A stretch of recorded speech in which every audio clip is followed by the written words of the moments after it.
primera la encontramos en el libro de Juan, en el capítulo 5, versículo 16.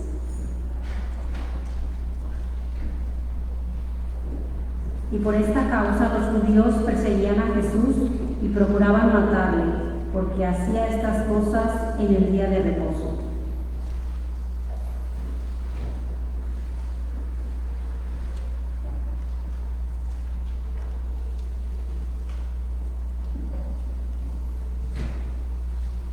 Y segunda de Corintios 5:19.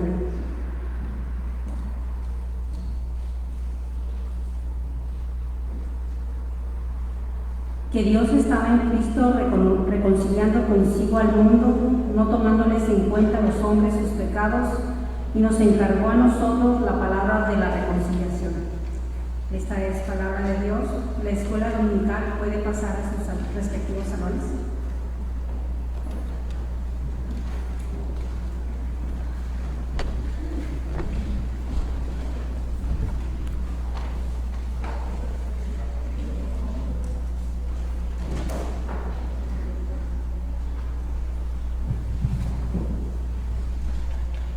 Seguramente me equivoqué cuando di la cita bíblica. Es Juan 5:17. Perdonen, hermanos, es Juan 5:17. Y la palabra de Dios allí dice unas palabras muy importantes. Mi Padre aún trabaja y yo también, dice el Señor Jesucristo. Esto vino a mi mente por una ocasión en que estaba yo dando clases en un seminario. Daba yo la clase de administración cristiana. Entonces yo les pregunté a mis alumnos jóvenes que estaban empezando sus estudios después de haber sido llamados por el Señor, y les pregunté cuál fue la maldición que Dios le puso al hombre, sabiendo yo que al hombre no lo maldijo. Lo castigó por haber desobedecido, pero no lo maldijo. Ellos inmediatamente respondieron: el trabajo. O sea que la maldición que Dios le había puesto a la humanidad es que tienen que trabajar. Me estaban diciendo mis propios alumnos, naturalmente, en ignorancia, en inmadurez, que el trabajo era una maldición. Entonces los llevé a este texto y le dije: léanlo. Y cuando ellos lo leyeron, hasta empezaron a quedarse ahí como apenados, porque el mismo Jesús dice: mi Padre hasta ahora trabaja y yo trabajo. Desde eso, yo creo que por lo menos en ellos, en mí, que desde que lo entiendo así es, y en cada uno de nosotros debe de quedar claro que el trabajo no es una maldición, sino que es una bendición. Por eso es que lo buscamos, por eso es que lo debemos de hacer, y Pablo lo dice de una manera preciosa: hazlo como para Dios y no como para los hombres. Y les digo otra experiencia. Cuando a mí me preguntaban, yo trabajaba en una empresa privada, ¿por qué hacía lo que hacía si se vencían las horas y yo trabajaba de más? Y a veces llegaba más temprano y todo eso. Y yo le dije: porque no trabajo para ti, trabajo para Dios aquí en esta empresa. Y cuando trabajo para Dios, como yo le tengo que dar cuentas a Dios, porque yo estoy haciendo mis tesoros en el cielo, Él mismo me lo pide, entonces claro, tú sales beneficiado. Yo no tengo ningún problema con eso. Tú sabes lo que vas a hacer delante de Dios. Y respetaban eso, porque lo que se hace para Dios es lo mejor. Tú no puedes hacer cualquier cosa para Dios. Yo a veces me quedo callado porque sí siento cuando alguien me dice: total, es para Dios. Allí en Costa Rica tuvimos un culto muy bonito. Cantaban los hermanos que habían ensayado y todo, se expresaban con todo su corazón, lo hacían muy bonito. Y había un hermano que casi nunca participaba, pero ese día se emocionó tanto que llegó hasta donde yo estaba y me decía: hermano, déjeme cantar un especial para Dios. Y yo le dije, hermano, ¿ya lo sabe la pianista? No. ¿Ensayó? No. ¿Y no cree que debería de hacerlo? Es para Dios, es para glorificar a Dios. Entonces yo me le quedé viendo así, creo que se dio cuenta de mi mirada toda asombrada. Era la primera vez que me pasaba, ya tiene años. Porque, ¿qué es lo que le estás dando a Dios? ¿Qué es lo que le estás ofreciendo a Dios? ¿Le estás ofreciendo las migajas de tu vida? ¿O le estás ofreciendo tu vida? Tenemos nosotros que ver que antes de que nosotros conociéramos la vida eterna, nosotros no sabíamos nada, es más, ni sabíamos que existía una vida eterna. Nos habían enseñado que te mueres, que tu alma vaga por aquí, por allá, y que te ponen un altar allí cierto día, te dan frutas y todo eso. ¿Quién sabe quién la disfruta? Porque tú ya estás o en el infierno o en el tercer cielo. Porque eso es lo que dice la Escritura. Eso es lo que dice la Escritura. Pero Dios tomó la iniciativa. Y aun cuando tú no sabías qué era lo que te esperaba, Dios trata de explicarte. Dios, cuando actúa, da a conocer todo su poder en tu vida. No te da migajas. Dios no te dice, ahí te voy a dar un poquitito de mi poder. Dios no te dice, ahí te voy a dar un poquitito de bendición, porque no te la mereces. Como decimos a veces, hasta nuestros hijos, ¿verdad? No te lo mereces. Así que en vez de darte los $5 que te daba a la semana, te voy a dar 1, porque no te lo mereces. No, Dios no es así. Y me acordé también de una ilustración que vi, donde llega un muchacho con su papá y le dice, Padre, Señor y cabeza de este hogar, tú que eres el hombre que trabaja todos los días para traer los alimentos. Y el papá le dice, vamos, ¿qué es lo que quieres? Solo quiero $1 para que me compre un helado. ¿Y por qué no me lo dijiste? Es porque yo te oigo orar. Y yo oigo que dices, Padre, esto, y Dios te lo concede. Y por eso fue que me acerqué así, para que me lo concedas. Bueno, lo que estamos viendo es que hay una mala impresión de lo que es verdaderamente la oración. Pero Dios, en Jesucristo, cuando los apóstoles le dijeron, Señor, no sabemos orar, enséñanos a orar. Jesucristo les dijo una oración que hasta el día de hoy es conocida como el Padre Nuestro. Y se ha repetido tantas veces a través de la historia de la humanidad. Le han cambiado que es el Padre Nuestro niceno, anteniceno, postniceno, que es de este, que es de lo otro, de aquí. Y le han cambiado muchas cosas, pero en esencia sigue siendo el mismo.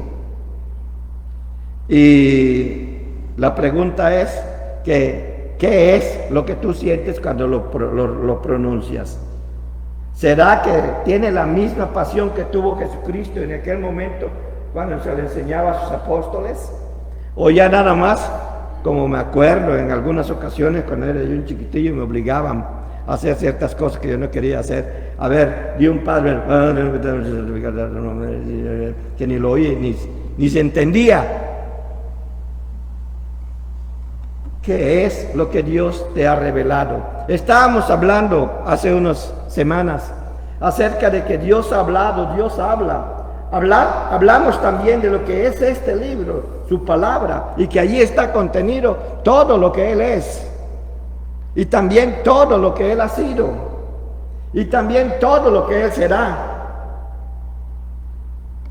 Pero también nos dice, ¿quién era yo? ¿Y dónde estaba? También me dice, ¿quién soy yo ahora que lo he recibido como mi Señor? Y también me dice, ¿quién voy a ser yo cuando todo lo que está aquí termine? En este libro está contenido mi pasado, mi presente y mi futuro. Y precisamente por no estudiarlo, por no acercarnos a él, no sabemos que para que yo pueda tener un futuro glorioso, Dios tomó la iniciativa. Dios dio el primer paso. Desde que pecaron Adán y Eva y salieron del paraíso, inmediatamente dio la promesa. Y tú le herirás en el calcañar y ella te herirá en la cabeza. La simiente de la mujer, que al final resultó ser Jesucristo. Y estuvo acá hablando acerca de todo eso cuando estuvo aquí en la tierra. Por eso es que Dios nos pide a todos nosotros. Llega un momento en que quedamos como acostumbrados. Nos acostumbramos a venir al templo. Hay que ir al templo. Me acuerdo que en una ocasión allá en Arkansas, oigo que le dice un muchacho a otra muchacha: hoy es sábado, porque nos reuníamos los sábados, porque los domingos la mayoría trabajaba. Entonces nos reuníamos los sábados. No éramos sabatistas, le dice: hoy es sábado y vas a ir a la iglesia, así que tienes que portarte bien. Y hay gente que lo ve así: no, hoy me voy a portar bien porque hoy es domingo y voy a la iglesia. Y va a haber cena del Señor. Voy a portarme bien. Entonces, nos volvemos unos religiosos y Dios no quiere que nosotros seamos unos religiosos en el sentido como lo entiende el ser humano. El religioso en el sentido del ser humano es construir una torre de Babel para llegar a Dios. Voy a llegar a Dios siendo bueno, voy a llegar a Dios diciendo la verdad, voy a llegar a Dios esto. Y Jesucristo no está por ningún lado. Eso es el religioso según el punto de vista humano. Pero la religión desde el punto de vista divino lo encontramos también en la Biblia. Y nos dice que Dios es el que se encarga de reconciliar. Jesucristo se encarga de reconciliar al mundo con Dios. Está buscando la reconciliación. La religión verdadera es un acto de reconciliación con Dios por medio de Jesucristo. Y se manifiesta a través de ciertas obras: atender a las viudas, visitar a los enfermos, orar por ellos, etcétera, etcétera, etcétera. Ahí está en Santiago, en el capítulo 1. Desde el principio está. Entonces nosotros vemos que Dios ya ha tomado muchas iniciativas y aún el día de hoy sigue tomando iniciativas por nosotros. Porque nosotros nos acostumbramos tanto a lo que pasa en el mundo que nos absorben las cosas del mundo. Y dice: es que ahora está difícil la situación. Cuando desde los primeros 6, 7 capítulos de Mateo, allí dice Dios que las aves no comen, trabajan ni ciegan, no hilan, nada. Sin embargo, miren cómo nuestro Padre los alimenta. Y las flores del campo que no hilan, no se tejen ropa, miren con qué belleza los viste nuestro Padre que está en los cielos. Y es hablando de la necesidad física del ser humano que Jesús termina allá en Mateo 6:33, cuando dice: mas buscad primeramente el reino de Dios y todo esto será añadido. Quien lee solo el versículo cree que el todo del que está hablando allí es todo lo que hay. O sea, no hay nada de excepción. Pero el contexto en el que está ese pasaje está hablando de las necesidades del ser humano. Por eso muchas veces tenemos que decir: ¿dónde está depositada nuestra confianza? Pero ¿por qué lo hace Dios? Porque Él ya tomó la iniciativa, ya decidió que tendrías que pasar por las cosas del mundo porque nos dejó aquí en el mundo, pero que habría esperanza. Y eso es lo que el apóstol Pedro dice a cada rato cuando habla que debemos de dar respuesta o razón de la esperanza que hay en nosotros. Y a veces nosotros lo que le damos al inconverso no es esperanza, es más desesperanza. Cuando le decimos: yo estoy sufriendo, yo estoy pasando esta necesidad, no tengo trabajo, y él se va a decir: mire, y este se dice cristiano, ¿dónde? Y es allí donde quiero yo que entendamos que Dios ya ha tomado la iniciativa. Dios realiza una gran obra a través de usted. Pero para que Dios haga la obra a través de usted, de todas las iniciativas que Él ya tomó para la vida suya, así como para la mía, necesito tener una buena relación con Él. Y lo vemos muchas veces. ¿Qué es lo que hace en la vida diaria, verdad? ¿Qué es lo que hace que muchas de las cosas que pueden ser aprovechadas por uno sean aprovechadas por uno? La relación que tengo con el que las puede dar. Pero si tengo una mala relación con el que las puede dar, va a decir, no, pues yo tengo, pero se lo doy a otro. Puede tomar decisiones en ese sentido. Entonces Dios realiza una gran obra a través de su pueblo en un lugar, en el lugar en particular en donde está. Lo que les quiero decir es que Dios ya tomaron la iniciativa, ya decidió qué es lo que esta iglesia, nuestra hermosa, bellísima y amada Iglesia Cristiana Unida, tiene que hacer. Dios ya lo decidió, aquí está. Pero somos nosotros, porque con los cuales Él va a hacer eso.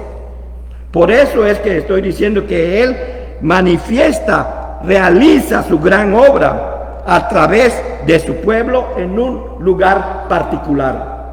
Cuando entrenó a los apóstoles, el lugar particular donde empezaron fue Jerusalén, pero también le dijo Judea, también le dijo Samaria, también le dijo hasta lo último de la tierra.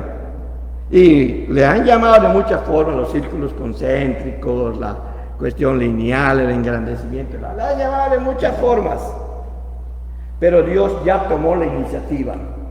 Pero todo lo que Dios toda la iniciativa que Dios ha tomado, yo no entiendo por qué, siendo Dios tan poderoso como es, decidió ponerlo todo en nuestras manos. Me imagino a Jesucristo, yo creo que han oído esto, a Jesucristo llegando allí al reino de los cielos, y los ángeles le dicen, ahora ya voy, nosotros vamos, Señor, ya es hora de acabar con todo eso que está allí.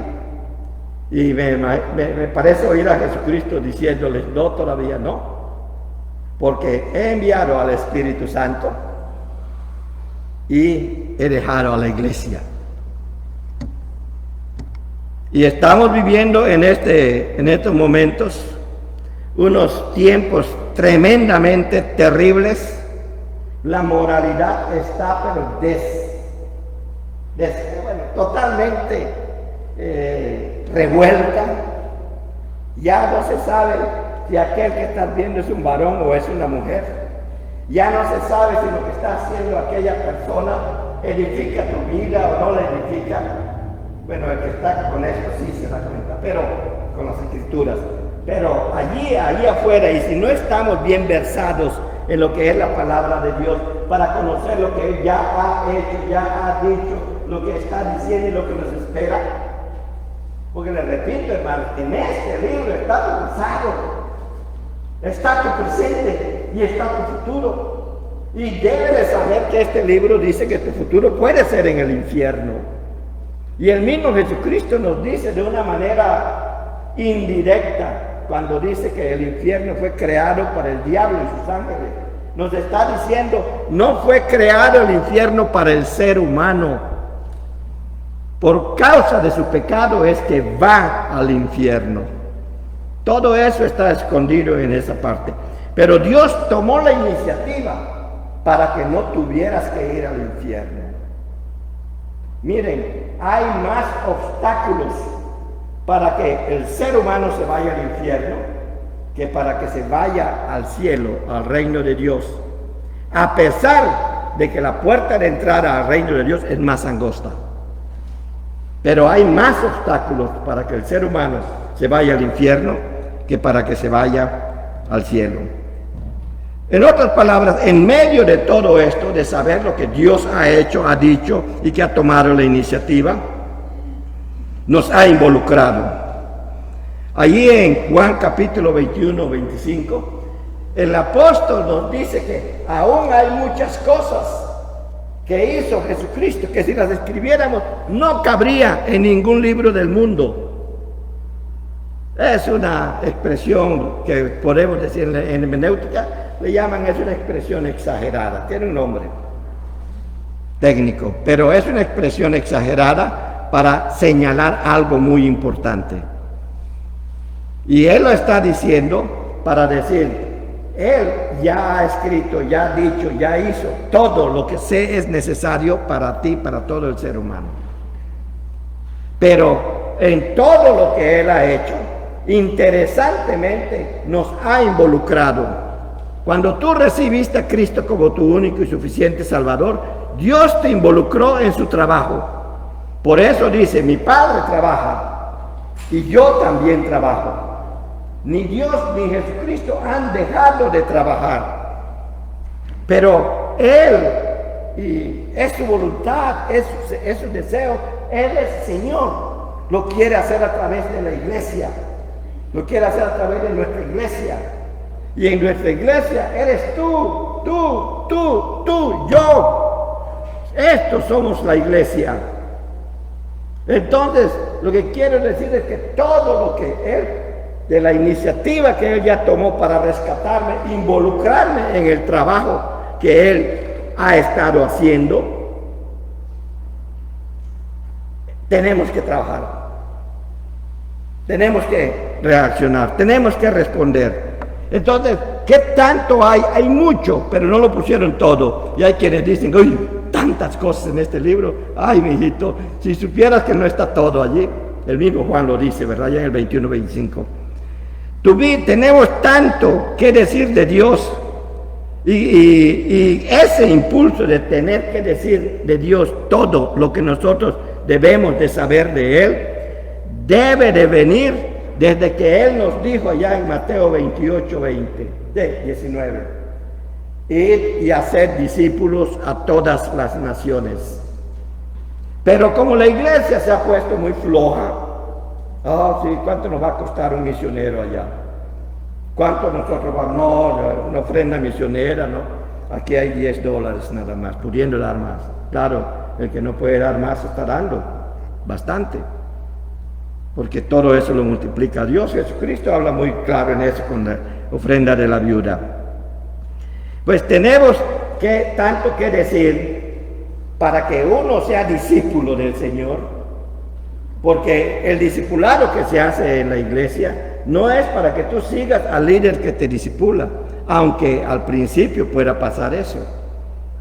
Pero ese líder, si proviene de la palabra de Dios, es llamado por Dios, te va a guiar hacia quien Él sigue, y vas a acabar como discípulo de aquella persona, siendo discípulo del Señor. El Señor lo dijo, enseñándoles todas las cosas que yo les he enseñado.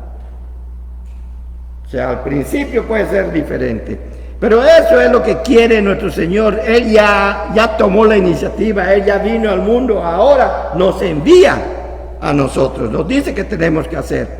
Vemos cómo Dios tomó la iniciativa con Jesucristo, también que Él no ha dejado de trabajar. Tenemos que compartir las obras de Dios. Cada uno de nosotros responde de diferentes maneras a lo que Dios hace en nuestra vida. Hay quienes se quedan callados, hay quienes no pueden quedarse callados y lo andan contando a todo el mundo, y qué bueno. Y muchas veces los que se quedan callados muestran con su vida lo que Dios ha hecho con ellos, y está bien. He conocido organizaciones, iglesias, donde todas las personas son sordos, y como son sordos no hablan, pero alaban al Señor con las manos allí, todo, aplauden así, porque eso lo pueden ver, un aplauso ellos no lo pueden oír. Entonces, aplauden así, alaban a Dios, y ¿cómo es? Así, ¿verdad? Sí, exacto. Hacen así a todo el mundo. Te amo, amor. Dicen, Dios, Cristo es amor. Sí, Cristo. Dios, sí, Dios. Cristo, los de los clavos, es amor. Es bonito todo ese lenguaje. Bueno, esas personas que no hablan pueden alabar y glorificar a Dios también con sus propias vidas. Cuando comparten las obras de Dios, y esto es muy importante, me parece muy importante, cuando comparten lo que Dios ha hecho contigo, cuando muestran las iniciativas que Dios tomó para tu vida, el que crece eres tú. No tanto la persona con la que compartes, con esa persona todavía el Espíritu Santo de Dios y Dios tiene que trabajar. Y tal vez te va a seguir usando, pero el que crece espiritualmente eres tú. Por eso es que Jesucristo envió a la iglesia a proclamar su palabra.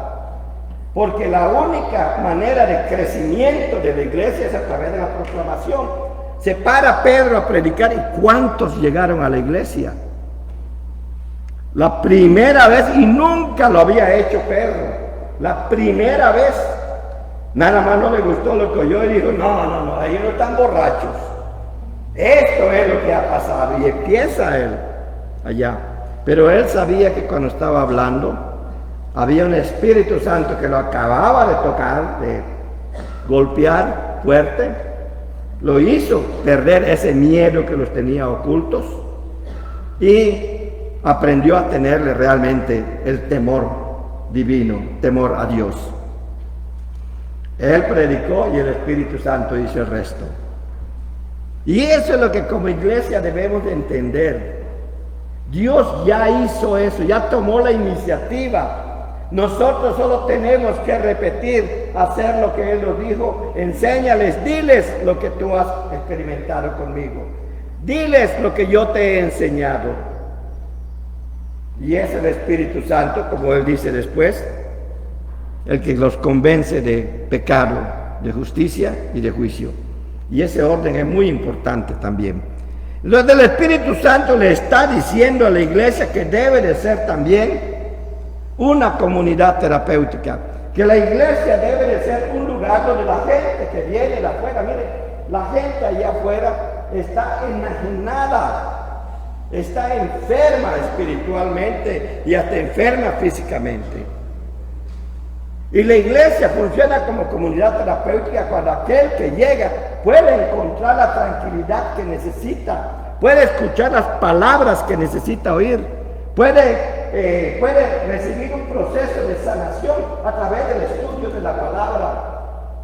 Cuando aquella persona que llega no es solamente porque me cayó bien el hermano o qué bonito predicó el pastor, qué bueno si es así, si eso lo hace volver hasta que aprenda que le cayó bien ese hermano porque está lleno del Espíritu Santo, le gustó la predicación del pastor porque es la palabra de Dios. Y si eso le ayuda, está bien. Pero debe de encontrar en la iglesia el lugar donde puede restaurar su vida. Puede hacerlo porque el mismo Eclesiastés dice que Dios restaura lo que pasó. No restaura lo que va a pasar, sino restaura lo que pasó. Ahí en Eclesiastés capítulo 3, el versículo 15, o el 11, perdón, entre el 11 y el 15, dice que Dios restaura lo que pasó. Vas a llorar, pero también vas a reír. Vas a hacer esto, también lo otro. Y empieza a hablar una serie. A esto yo le llamo un complejo dialéctico de enseñanza de nuestro Dios. En su momento vamos a hablar de ello. Pero sí dice, Dios restaura lo que pasó. ¿Cómo lo hace Dios al día de hoy? Desde que se fundó la iglesia, desde cuando nosotros estudiamos los primeros 5 capítulos de Hechos de los Apóstoles, vemos que la iglesia fue una iglesia restauradora. Al enfermo oraba por él.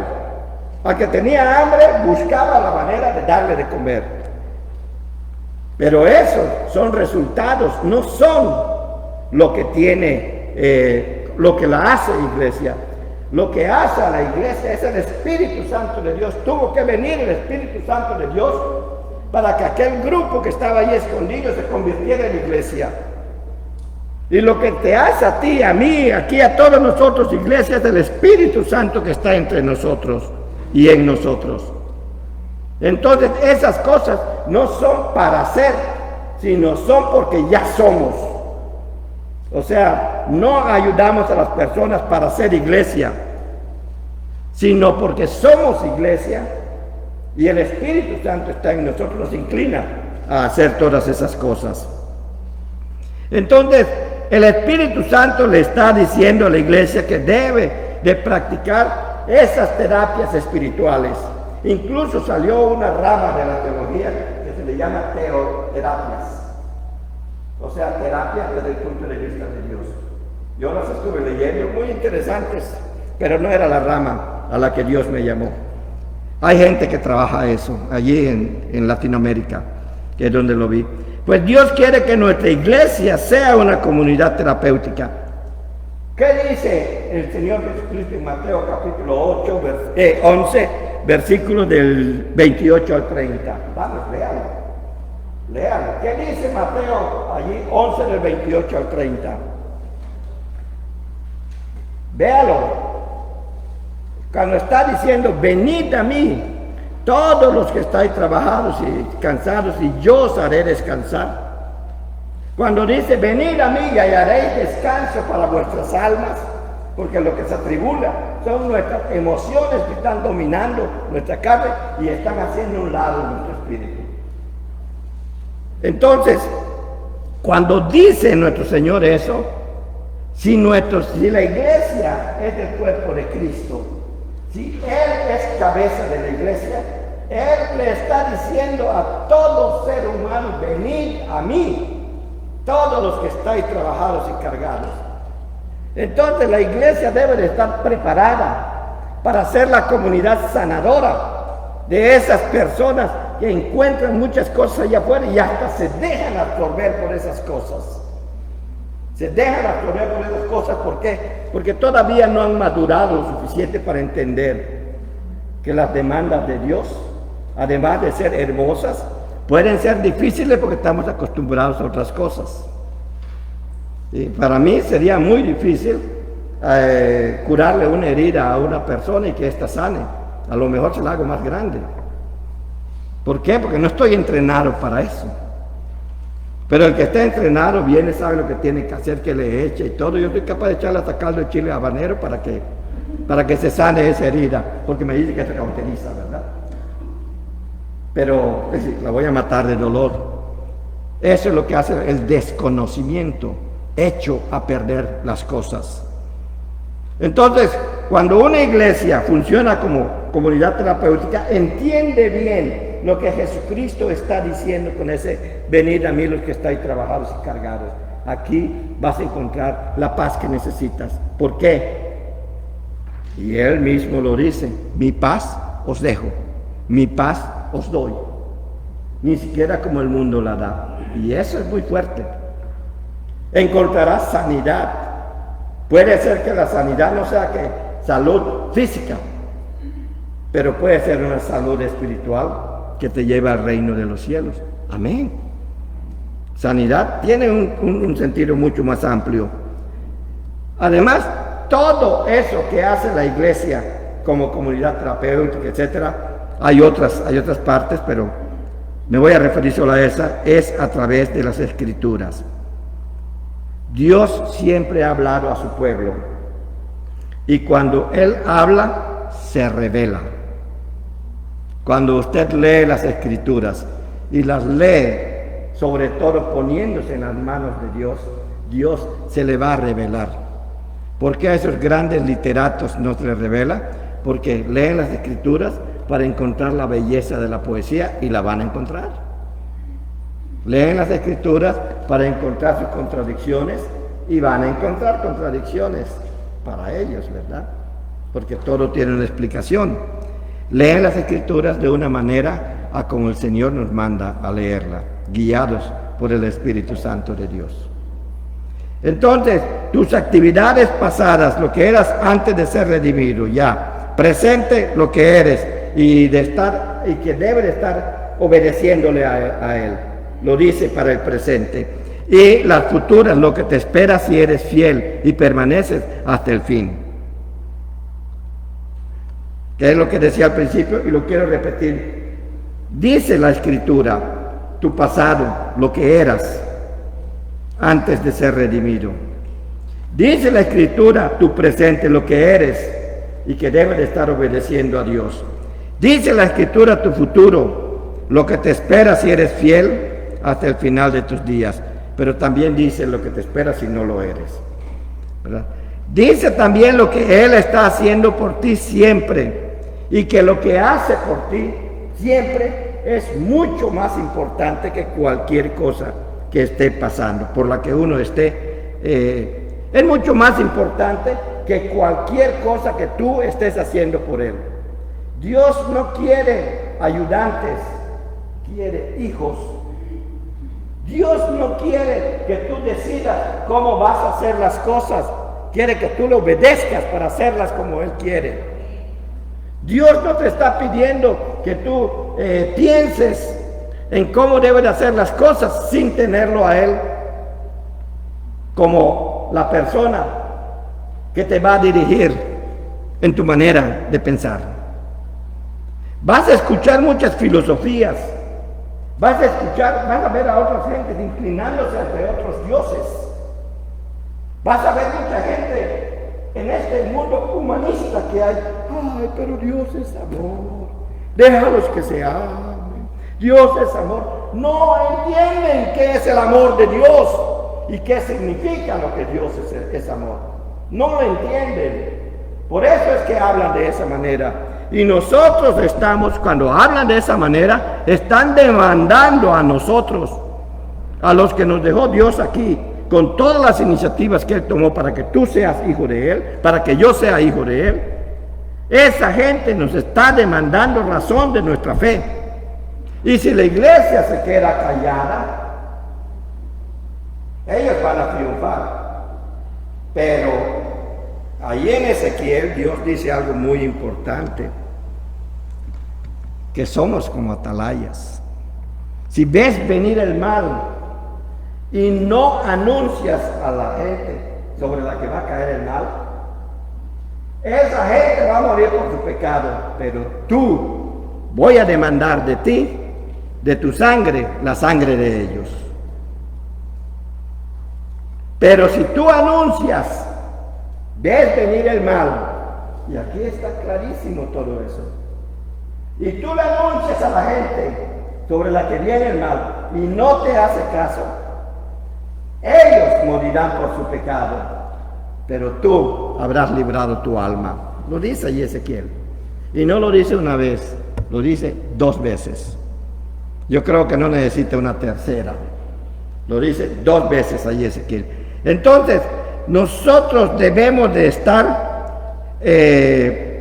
haciendo lo que Dios quiere que nosotros hagamos, dando a conocer las iniciativas que Él ha tomado por cada uno de nosotros, siendo la comunidad donde aquella persona que está enferma espiritualmente, enferma moralmente, enferma físicamente, puede llegar para que se ore por ella, para que se le instruya, para que se le enseñe acerca de lo que Dios ha hecho por ella. Y la iglesia debe de estar preparada para eso. Precisamente por todas esas cosas que están ocurriendo allí, la iglesia cae hasta en el humanismo. Ah, no, déjalos, no importa, déjalos. Yo creo que Jesús no lo hubiera dejado. No puedo yo dejar que otras personas caigan en un abismo donde yo sé que van a ir, aunque ellos no lo conozcan. Por lo menos debo de decirles algo. Dios desea lograr su propósito a través de aquellos que lo han escuchado, porque Dios no habla y no ha hablado ni hablará solamente para que tú oigas. Tienes que escuchar. Escuchar significa también entender, y escuchar significa entender y llevar a la práctica. Hay quien oye y allí lo deja, por eso decimos, le entra por un oído y le sale por el otro. Ese es el que oye.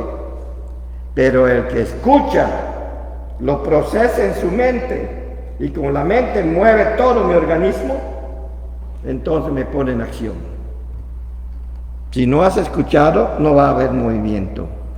Pero Dios te escogió a ti, me escogió a mí, para que Él consiga su propósito.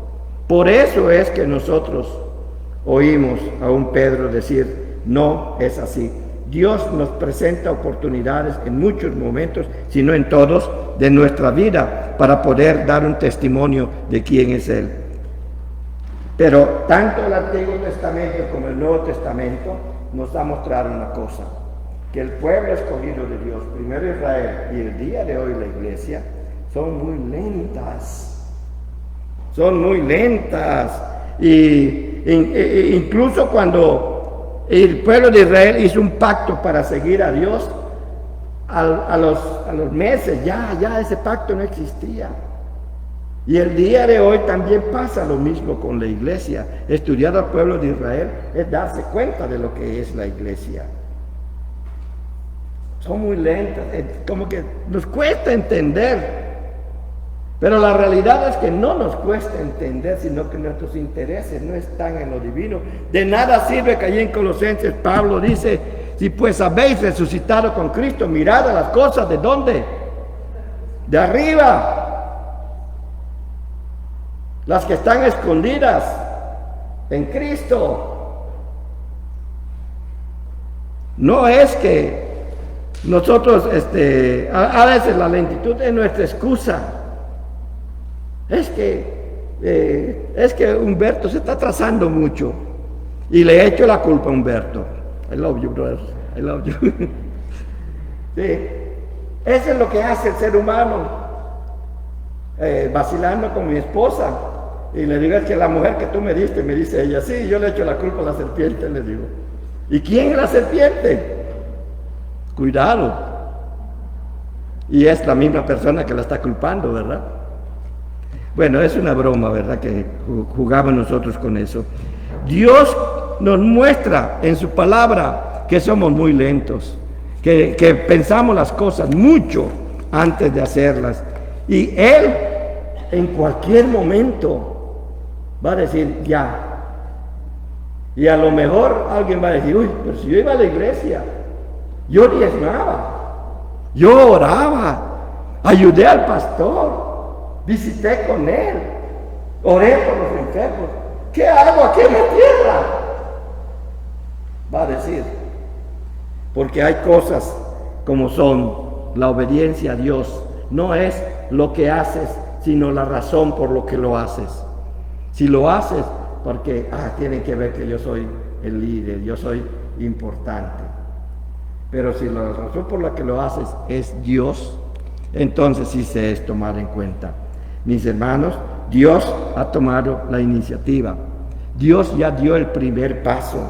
Dios ya dijo que ajustemos nuestra vida a Dios y no ajustemos a Dios a nuestra vida. Porque tenemos esa mala costumbre, que buscamos ajustar a Dios a nuestra vida en lugar de ajustar nuestra vida a Dios. Queremos que Él nos obedezca. Sánalo. Dame. Que yo sea rico, que yo sea esto, que yo me saque la lotería o lo que sea. Queremos ajustar a Dios a nuestra vida, pero Él es tan grande como algunas camisas ya no me vienen. Y si yo me las quisiera poner, las rompo, voy a botar los botones, o me van a decir: qué ridículo te ves. ¿Verdad? Así es Dios, es tan grande que no lo podemos ajustar a nuestra vida.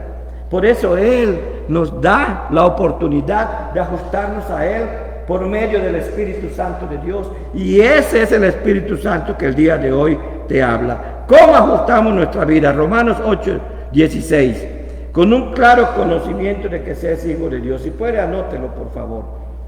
Ya estoy sobre tiempo y voy a terminar con esto. Romanos 8:16. Dice que el Espíritu de Dios, el Espíritu le dice a nuestro espíritu que somos hijos de Dios.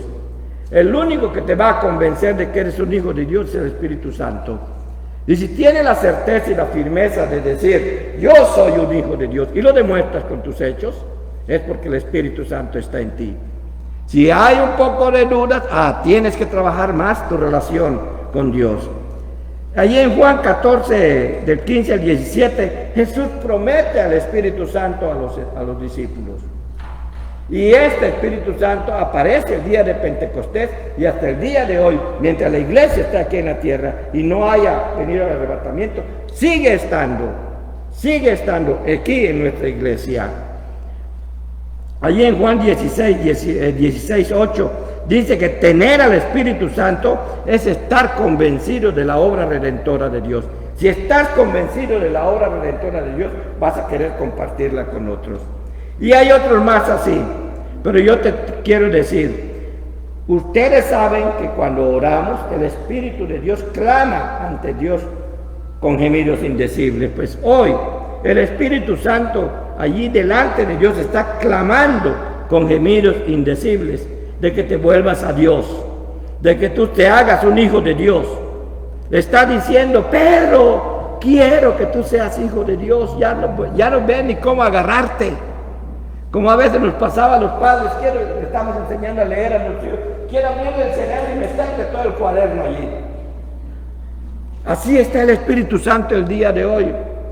Podemos hacernos una imagen de está como desesperado por ver la pasividad de la iglesia en la proclamación de su palabra. Y está clamando en este momento. Quiere que te hagas uno con Él, haciéndote uno con tu prójimo, pues como la enseñanza del apóstol, que dice que si no amas a quien ves, ¿cómo vas a amar a quien no ves? Que permanezcas aferrado, mi hermano, aferrada, mi hermana, a la vid. Juan 15, para nutrirte de Él. Solamente si permaneces aferrado a la vid, que es Jesucristo, te vas a nutrir de Él. Que obedezcas sus mandamientos y otras muchas cosas, pero Dios tomó la iniciativa por ti. Ahora nos toca a nosotros no tomar la iniciativa, porque Él ya la tomó, obedecerle. ¿Estás dispuesto a obedecerle? 2, 3. Aleluya. Si está dispuesto a obedecerle, ahí vienen compromisos. Ahí vienen compromisos. Y Dios quiere que lo obedezcamos porque Él tomó la iniciativa. Ya no tenemos nosotros que iniciar nada, ya lo hizo Él.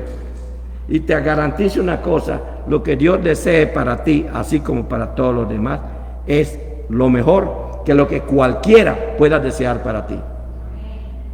Ese es el Dios que a mí me gusta predicar. El Dios que ama intensamente, se entrega completamente, pero cuando emita su juicio, no va a haber ni un solo rasgo, pizca de oportunidad, porque toda la oportunidad nos la da hoy por medio de Jesucristo, por medio de su Espíritu Santo, para que nosotros lo conozcamos a Él y podamos vivir en obediencia a Él. El tema de este mes se llama lo que el Espíritu Santo le dice a nuestra iglesia. Y te está diciendo, no tomes la iniciativa, obedécelo a Él. Él ya la tomó por ti. Vamos a orar. Señor, quiero agradecerte tu palabra, tu amor y tu misericordia. Quiero pedirte en el nombre de Jesucristo que toques nuestros corazones y nos ayudes a seguir adelante y que conozcamos bien tu palabra, Señor, para que sepamos qué es lo que tenemos que hacer y cómo. Para que tú nos muevas en medio de todo, Padre, y podamos responder en consecuencia, como tú quieres, no como yo quiero. Que ajustemos nuestra vida a ti, Señor, porque tú eres la medida ideal, perfecta, y no ajustarte a ti, a nuestra vida, porque eres demasiado para nosotros. Y que nos permitas entender eso, que crezca la humildad en nosotros, para reconocer que te necesitamos, así como necesitamos nuestra iglesia, porque es tu manifestación por medio de tu Espíritu aquí en la tierra. Y que los demás vean a esta tu iglesia cristiana unida, con un Espíritu Santo trabajando fuertemente a través de cada uno de nosotros, haciendo las cosas que tú nos mandaste hacer, proclamar tu palabra, engrandecer tu reino. Y los milagros vendrán, Señor, porque sabemos que eres un Dios de milagros. Los milagros ocurrirán porque tú eres un Dios que ama. Gracias, Padre, por este momento. Y ahora tu iglesia, Señor, póngase de pie, iglesia. Despídela en paz, Padre Santo. Llévala con bien. Bendice su entrada y su salida. Bendice sus decisiones. Bendice, Señor, lo que tienes que hacer con cada uno de nosotros. Y ayúdanos a entender siempre lo que tú quieres que nosotros hagamos. Gracias, Padre Santo. Sé con nosotros, llévanos con bien, y a los que nos quedamos a estudiar, Señor, bendícenos y ayúdanos, abre nuestra mente y nuestro espíritu. Y también a los que se van, Señor, bendíceles y que el alimento sea de bendición para sus vidas y para aquellos que los rodean. Que donde esté cada uno de tus hijos, tu iglesia cristiana unida, brillen con tu luz y que la gente sepa que son tus hijos, Señor, que somos tus hijos, en el nombre precioso de mi Señor Jesucristo. Amén.